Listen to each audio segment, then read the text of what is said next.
வணக்கம் மக்களே, welcome back to our channel Info 366. இன்னைக்கு செப்டம்பர் 17ஆம் தேதி. இது நம்ம எல்லாருக்கும் ஒரு சாதாரண நாள் தாங்க. ஆனால் இதே செப்டம்பர் 17ஆம் தேதி 1950ஆம் ஆண்டு பிறந்த ஒருத்தர் தான் இன்னைக்கு நம்ம நாட்டோட பிரதமராக இருக்காரு.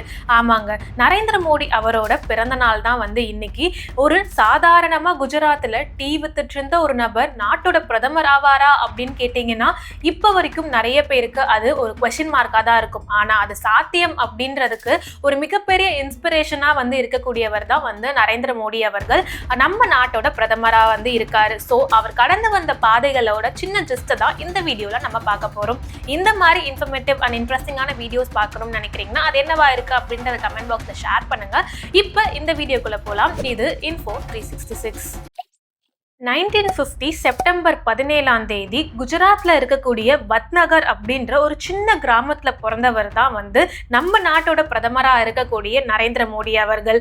அவர் சின்ன வயசுலயே தன்னோட அப்பா கூட டீ வித்துட்டு இருந்தாலும் 8 வயசுலயே RSS இயக்கத்துல இணைஞ்சிருந்தாரு. அதுக்கப்புறம் 1985ல பிஜேபியில இணைஞ்சு பல்வேறு பணிகளை மேற்கொண்டுட்டு இருந்தாரு. அவரோட பணிகள் எல்லாத்துக்குமே பதிலளிக்கிற மாதிரி தான் 1998ல பிஜேபியோட பொதுச் செயலாளராகவே முன்னேறினாரு. 2021க்கு அப்புறம் நரேந்திர மோடி அவர்களோட வாழ்க்கை அப்படின்றது ஏர்முகம் தான் அப்படின்னு சொல்லணும். 2001 அப்ப நடந்த குஜராத்தோட எலெக்ஷன்ல வின் பண்ணி குஜராத்தோட சிஎம்மா ஆனாரு நரேந்திர மோடி அவர்கள். அது மட்டும் இல்லாம தொடர்ந்து 3 தடவை குஜராத்தோட சிஎம்மா இருந்தாரு. அதுக்கப்புறம் 2014ல பிஎம் ஓட கேண்டிடேட்டாவுமே நரேந்திர மோடி அவர்களை தான் அனௌன்ஸ் பண்ணாங்க. அந்த ஒரு எலெக்ஷன்ல ஆஃப்டர் 1984க்கு அப்புறம் பெரும்பான்மையான வாக்குகள் பிஜேபி பாத்தீங்கன்னா அந்த ஒரு எலெக்ஷன்ல வின் பண்ணியிருந்தாங்க. இன்ஃபேக்ட் சொல்லணும் அப்படின்னா 2014க்கு அப்புறம் இப்ப வரைக்கும் நரேந்திர மோடி அவர்கள் தான் நம்ம நாட்டோட பிரதமரா இருந்துகிட்டு இருக்காரு. இந்தியன் ஹிஸ்டரி, பொலிட்டிக்கல் ஹிஸ்டரி எடுத்து பார்த்தோம் அப்படின்னா இவ்வளோ ஆண்டு காலங்கள் காங்கிரஸ் அல்லாத ஒரு பிரதமர் இருக்காரு அப்படின்னா நம்ம நாட்டுல அது நரேந்திர மோடி மட்டும்தான் அப்படின்றது உண்மை. இந்த மாதிரி பல விஷயங்களை அவரோட பேருக்கு பின்னாடி ஆட் ஆன் பண்ணிக்கிட்டே போலாம். இந்தியன் பொலிட்டிக்கல் ஹிஸ்டரியில திருப்பி பார்த்தோம் அப்படின்னா நரேந்திர மோடி அவர்களோட பேர் இல்லாத பக்கங்கள் இல்லை அப்படின்ற அளவுக்கு கடந்த பல வருஷங்களா அவரோட செயல்கள் இருந்துகிட்டு இருக்கு.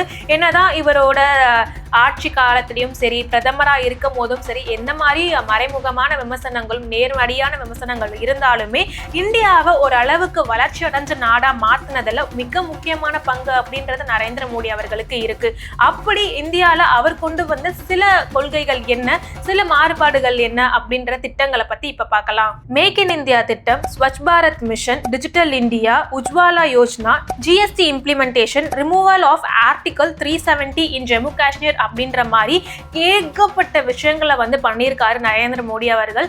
இருந்தாலும் நரேந்திர மோடி அவர்கள் கண்டினியூஸா பிரதமரா 3 தடவை வின் பண்ணி நம்ம நாட்டை ஆழ்ந்துட்டு இருக்காரு. அப்படின்னாலும் பல்வேறு நாடுகள், அதாவது இந்தியாவை பல உலக நாடுகளுக்கு கொண்டு சென்று அங்க இருக்கக்கூடிய பிரசிடென்ட்ஸ் கூட எல்லாம் ஒரு நல்ல நட்புறவை வச்சுட்டு நம்ம இந்தியாவுக்கு என்ன மாதிரி வளர்ச்சியெல்லாம் கொண்டு வரலாம் அப்படின்றத நிறையவே அவங்க முயற்சி பண்ணிட்டு தான் இருக்காங்க.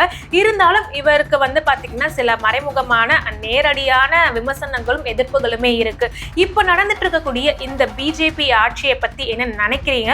அண்ட் இந்த தடவை பிரதமர் எலெக்ஷன்ல பிஜேபி மறுபடியும், அதாவது நரேந்திர மோடி அவர்களே 4வது முறையா பிரதமரா நம்ம நாட்டுக்கு பதவி ஏற்பாருன்னு நினைக்கிறீங்களா, இல்ல இதுலயும் ஒரு ஆட்சி மாற்றம் தேவைப்படுது அப்படின்னு நினைக்கிறீங்களா அப்படின்றதெல்லாம் கமெண்ட் பாக்ஸ்ல ஷேர் பண்ணுங்க.